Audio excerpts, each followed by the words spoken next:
Namun setelah berjam-jam mendaki dan menjajal terjalnya medan, kami belum sampai juga. Entah berapa banyak petunjuk arah bertuliskan taman hidup telah kami lewati.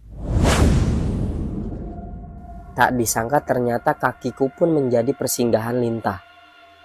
Terbukti dengan adanya 5 titik bekas gigitan yang mengeluarkan darah. Lewat jalur Baderan ada yang nangis nih mbak karena nggak sampai-sampai.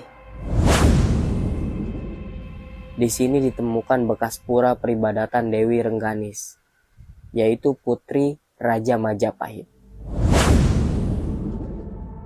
Banyak informasi yang menyebutkan bahwa saat pembuatan lapangan ini, banyak sekali pekerja rodi yang akhirnya mati di berondong peluru.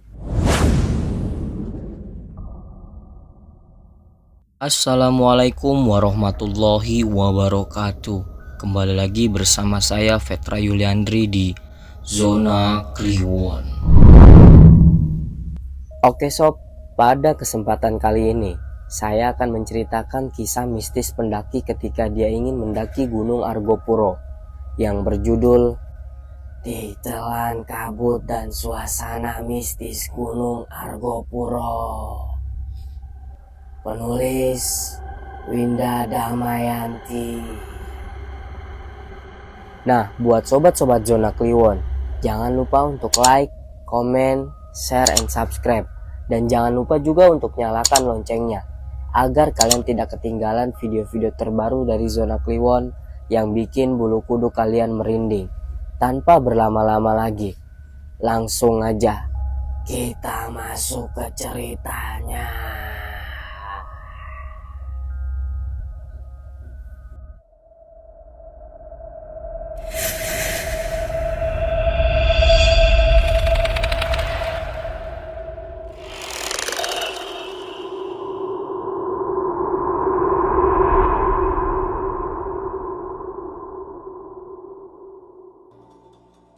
Mungkin bagi traveler, Gunung Argopuro bukan merupakan salah satu target pendakian. Selain treknya yang sangat panjang, kabut juga senantiasa turun. Tapi belum lengkap jadi pendaki gunung kalau belum naik ke Argopuro. 26 Desember 2011. Jalan setapak yang kami lalui pagi itu basah dan becek terguyur air hujan. Langit pun sepertinya sudah menumpahkan isinya di sebagian kawasan Gunung Argopuro. Hal ini terlihat dari kabut yang menyelimutinya. Cuti akhir tahun 2011, kumanfaatkan untuk mendaki salah satu gunung yang terkenal dengan trek terpanjangnya di Pulau Jawa. Tidak ketinggalan gunung ini penuh dengan kisah mistisnya. Ada 2 jalur pendakian menuju Gunung Argopuro. Bisa melalui jalur Bremi, Kabupaten Probolinggo, dan juga jalur Baderan, Situbondo, Jawa Timur. Untuk jalur naik, atas saran seorang kawan, kami memilih jalur Bremi yang terjal menanjak. Lalu kami akan turun melewati jalur Baderan yang landai, namun panjang. Berkumpul di Terminal Surabaya. Kemudian kami naik bus menuju Terminal Probolinggo dengan tarif ekonomi sebesar Rp12.000.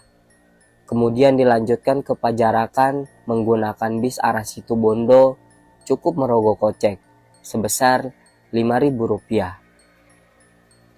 Sesampainya di pertigaan Pajarakan, ada angkutan desa menuju arah desa Bremi. Lama perjalanan tak lebih dari 1 jam dengan tarif Rp10.000. Sebenarnya ada bis dengan trayek 2 kali sehari menuju desa Bremi. Di kantor Polsek Krucil desa ini, kami wajib lapor diri sebelum pendakian. Setelah melewati perkebunan air dingin yang banyak ditanami pohon sengon dan kopi, kami mulai memasuki kawasan hutan hujan tropis yang lebat. Hujan sudah reda kala itu. Sesekali terdengar suara babi hutan di lembah yang kami lewati. Target hari ini mencapai Danau Taman Hidup. Info yang kami dapat dari internet, cukup 3 jam untuk mencapainya dari desa Bremi. Namun setelah berjam-jam mendaki dan menjajal terjalnya medan, kami belum sampai juga. Entah berapa banyak petunjuk arah bertuliskan taman hidup telah kami lewati. Aku tidak menghitungnya lagi. 3 jam mungkin untuk ukuran penduduk desa atau pendaki dengan daypack, ujarku menghibur hati. Ketika bertemu dengan 2 rombongan pendaki yang turun, jawaban mereka pun berbeda saat kutanya. 6 jam, Mbak. Dan ada juga yang bilang, sekitar 7 jam, Mbak. Jadi jangan percaya estimasi waktu pendakian yang ada di internet, kata salah seorang temanku.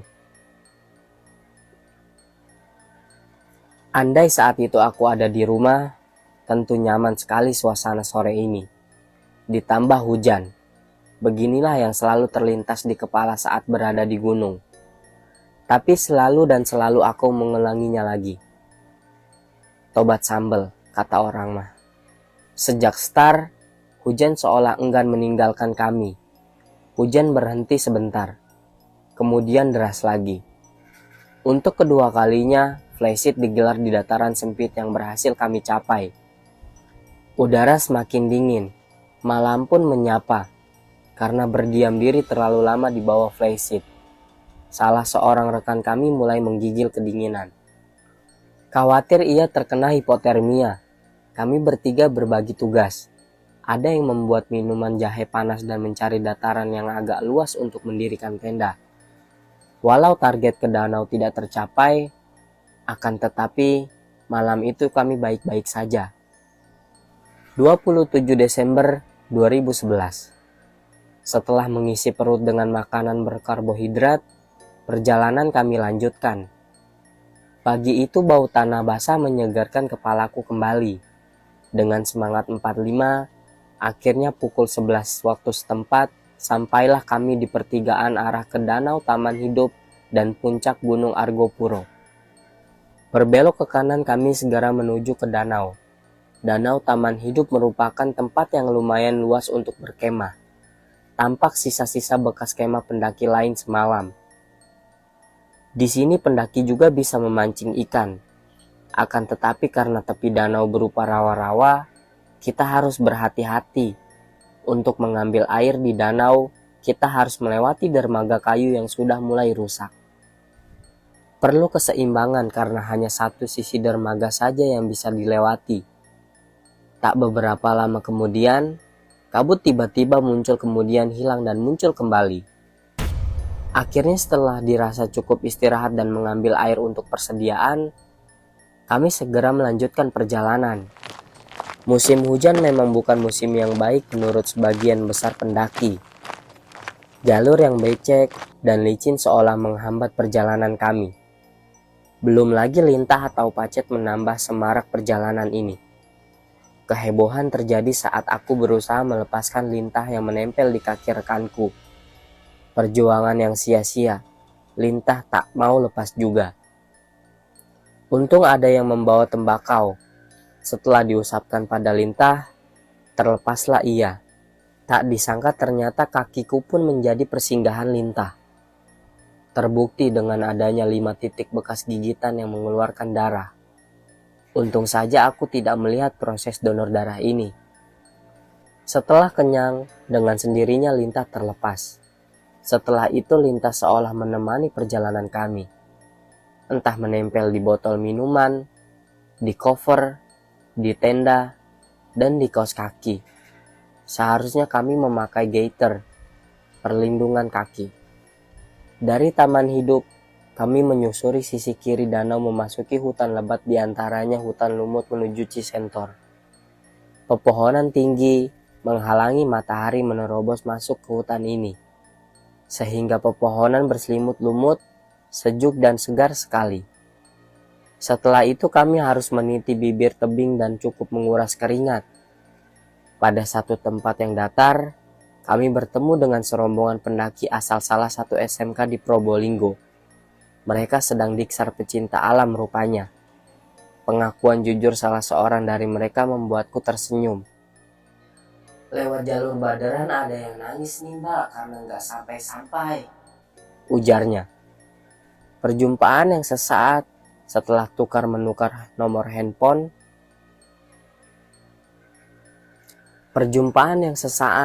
Setelah tukar-menukar nomor handphone, mereka pun berlalu. Hari mulai sore. Beruntung hari ini cukup cerah. Kami melanjutkan perjalanan yang tidak tahu kapan berakhir. Tak satu pun dari kami berempat yang pernah mendaki Argopuro. Hanya peta dan kompas serta petunjuk arah andalan kami. Nekat? Tentu tidak. Dengan bekal dan peralatan yang cukup serta sedikit pengetahuan tentang gunung ini, insya Allah cukup.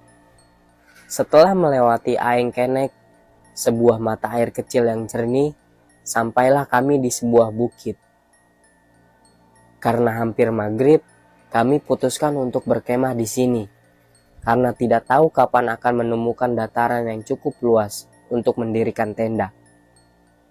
Seorang teman sempat mensurvei, ternyata medan berikutnya adalah menuruni lembah dan tebing yang cukup curam. 28 Desember 2011. Sejak semalam hujan turun deras. Ditambah angin bertiup cukup kencang menggoyang atap tenda kami. Setelah berbagai pertimbangan, akhirnya diputuskan kami akan tetap berada di tempat ini. 2 malam kami terperangkap di dalam tenda. Banyak cara untuk menghabiskan waktu, diantaranya adalah dengan bermain tebak kata. Lumayanlah untuk mengurangi ketegangan akibat buruknya cuaca. Waktu pendakian yang kami targetkan adalah 4 hari. Dan sudah dipastikan itu jauh dari rencana kami. 29 Desember 2011. Hujan benar-benar tak bersahabat dengan kami rupanya. Akhirnya, di bawah rintik hujan, kami membongkar tenda untuk melanjutkan perjalanan menuju Cisentor. Udara terasa sangat dingin. Tadi pagi saja suhu di dalam tenda 9 derajat Celcius. Namun, indahnya pemandangan di luar tenda menghibur kami. Sebuah bukit dengan pepohonan tinggi dan kabut. Cantik sekali. Tak kulewatkan momen ini untuk memotret. Jalur berikutnya untuk menuju Cisentor atau Aeng Poteh masih berupa tebing curam dan semak. Beberapa kali semak-semak rapat yang menutupi jalur pendakian harus dibabat dengan golok. Pendakian ke Gunung Argopuro memang tak seramai gunung lainnya, hingga banyak semak-semak yang tertutup karena jarang dilalui. Agak jauh di belakangku terkadang terdengar suara babi hutan berkali-kali. Mengerikan juga ya kalau tiba-tiba ia muncul, tapi untungnya tidak. Sepanjang perjalanan, di jalur ini banyak ditumbuhi tumbuhan berduri halus, atau disebut dengan ingas atau api-api. Banyak yang menyebutnya dengan daun jancuk. Tiap kali terkena duri daunnya, kata inilah yang terlontar dari mulut pendaki, yang berasal dari daerah sekitar Jawa Timur. Daun au. Kami menyebutnya begitu. Beberapa kali tangan kami harus menyentuh daun itu. Akibat sempitnya medan sehingga tak bisa menghindarinya. Reaksi yang muncul adalah rasa panas yang hebat dalam beberapa menit. Terkadang juga menimbulkan gatal-gatal di tangan atau kaki, yang seperti kami alami. Sore pukul 15.30 waktu setempat, kami pun tiba di Cisentor. Cisentor merupakan pertigaan pertemuan antara jalur Baderan dan jalur Bremi. Ada sebuah gubuk kayu di sana. Karena kosong, tenda kami dirikan di dalam gubuk supaya udara tak terlalu dingin. Di sekitar gubuk ditumbuhi bayam hutan. Lumayan untuk membuat sup bayam, supaya badan kami hangat dan segar kembali untuk melanjutkan pendakian esok menuju puncak. Di Cisentor terdapat sebuah sungai yang berlimpah dan sangat jernih airnya. Ketika malam, tiba 5 pendaki dari Malang dan Jakarta yang sebelumnya sempat mengontakku lewat sebuah jejaring sosial. Rupanya mereka pun tertahan 2 hari di Danau Taman Hidup. 30 Desember 2011. Pukul 4 pagi waktu setempat, kami mulai pendakian menuju puncak. Gunung ini memiliki 2 puncak, yaitu Puncak Argopuro dan Puncak Rengganis. 1 jam pertama, medan yang kami lalui berupa padang rumput. Di sisi kanan jalan terdapat mata air. atau disebut Rawa Embik. Di sini airnya tidak terlalu banyak. Setelah itu kami melewati Padang Edelweiss. Sebelumnya akhir kami bertemu dengan pertigaan. Ke arah kanan menuju puncak Argopuro dengan ketinggian 3088 mdpl dan ke kiri menuju puncak Rengganis. Puncak Argopuro yang lebih tinggi menjadi target pertama kami. Jalur yang cukup curam dan berupa semak-semak basah dan rapat serta pepohonan cemara. Alhamdulillah setelah 3 jam mendaki dari Cisentor, sampailah kami di puncak Argopuro yang berupa punden berundak layaknya tempat pemujaan. Di bawahnya terdapat tanah datar yang cukup luas dengan batu-batu yang berserakan. Dari puncak Argopuro, kami turun kembali ke pertigaan tadi menuju puncak Rengganis. Medan menuju puncak Rengganis berupa bebatuan. Alhamdulillah sampai juga kami di puncak Rengganis. Akan tetapi di puncak ini bau belerang sangat terasa dari arah kawah.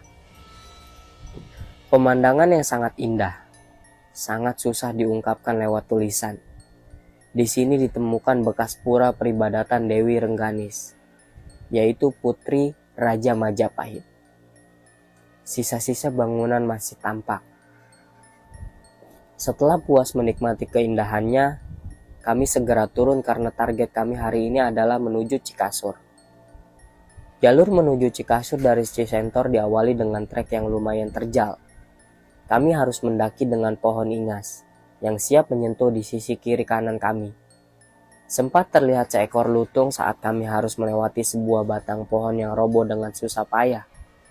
Di jalur berikutnya, banyak kami bertemu dengan savana, sebuah padang rumput yang sangat indah. Tersenyum aku teringat sebuah film Hindustan yang menjadikan savana lokasi favorit untuk menari dan menyanyi memadu kasih. Sayangnya, cuaca cerah hari itu hanya sebentar. Guruh kemudian kerap terdengar dalam perjalanan kali ini. Sampai akhirnya hujan pun turun kembali sebelum kami mencapai Cikasur. Pukul 16.30 waktu setempat. Terbelalak mata kami melihat pemandangan berupa lapangan hijau yang sangat luas terhampar di depan mata. Itulah Cikasur yang berada di ketinggian 2.500 mdpl. Di sini sangat cocok dijadikan tempat camp area, karena terdapat sungai jernih yang ditumbuhi selada air.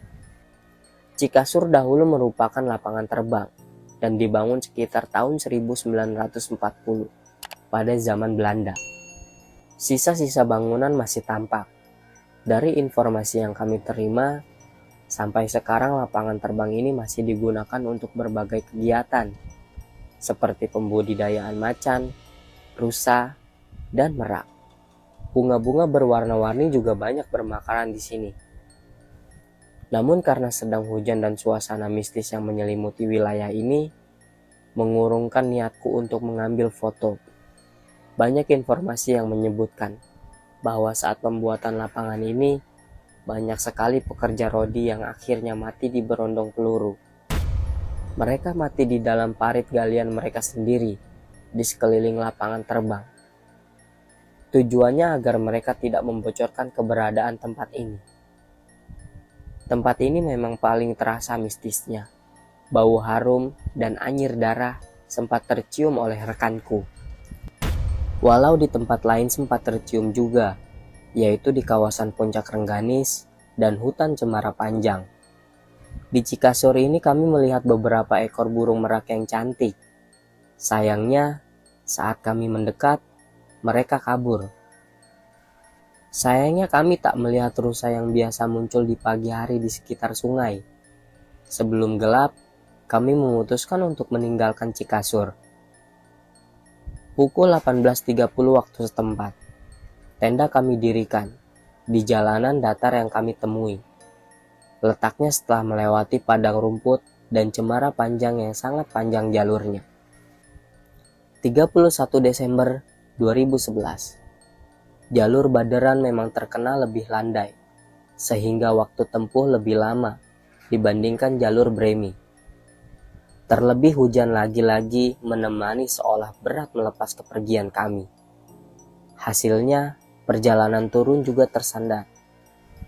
Hal ini karena aliran air deras menerpa jalur setapak yang kami lewati, hingga berakibat banjir. Beberapa pendaki sempat kami temui di sini.